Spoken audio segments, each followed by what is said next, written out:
நிறைவேற்றிருக்கு. நான் செந்தில் பாலாஜி நாங்கள்லாம் திருப்பூர் வந்திருந்தோம். அங்கேருந்து சரி நைட்டு இங்கே வந்து ஸ்டே பண்ணிட்டு நைட்டு நாங்கள் ரொம்ப லேட்டாக வந்ததுனால நைட்டு வந்து சாமி கும்பிட முடியல.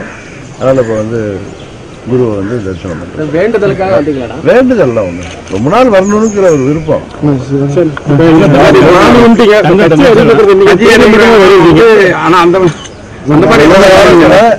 எங்களுக்கு அஇஅதிமுக அம்மா என்கிற பேரை எங்களுக்கு கொடுக்கணும்னு சொல்லி கோர்ட்டில் நாங்கள் மனு தாக்கல் செய்திருக்கோம்.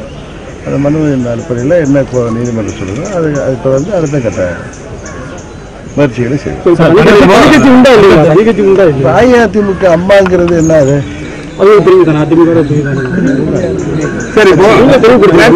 கட்சி தானே. கட்சி தான் என்ன மீன் பண்றீங்கன்னு தெரியல. நாங்கள் வந்து 90% அம்மாவுடைய தொண்டர்கள் எங்கள் பின்னாடி இருக்காங்க. அவங்களெல்லாம் வந்து அடுத்த கட்டத்துக்கு நாங்கள் அரசியலில் விளையாடுறதுக்கு செல்றோம். பெயர் வந்து அஇஅதிமுக அம்மாங்கிற பெயரை முன்ன அந்த பெயரை தேர்தல் ஆணையம் நாங்கள் பயன்படுத்தக்கூடாது சொன்னதுனால நீதிமன்றம் எந்த நீதிமன்றத்தில் எங்கள் வழக்கு நிலுவையில் இருக்கோ அந்த டெல்லி உயர்நீதிமன்றத்தில் அந்த பெயரை நாங்கள் உபயோகப்படுத்த எங்களுக்கு அனுமதி வழங்க வேண்டும் என்று அவங்களிடம் கோரிக்கை.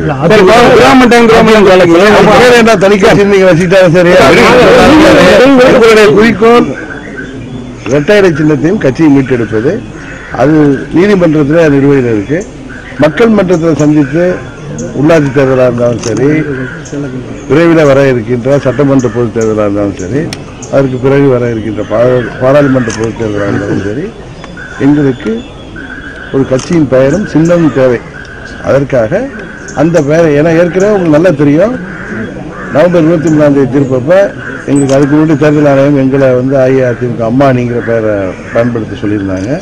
அந்த பெயரை பயன்படுத்தக்கூடாது அப்படின்னு சொன்னதுக்கப்புறம் திரும்பி தேர்தல் வந்ததுனால நாங்கள் வேறு பெயரில் இயங்காமல் இருந்துட்டு இருக்கோம். இப்போ அதனால நீதிமன்றத்தை அணுகி அந்த பெயரில் நாங்கள் செயல்படணும்னா அது தனி கட்சி தானே.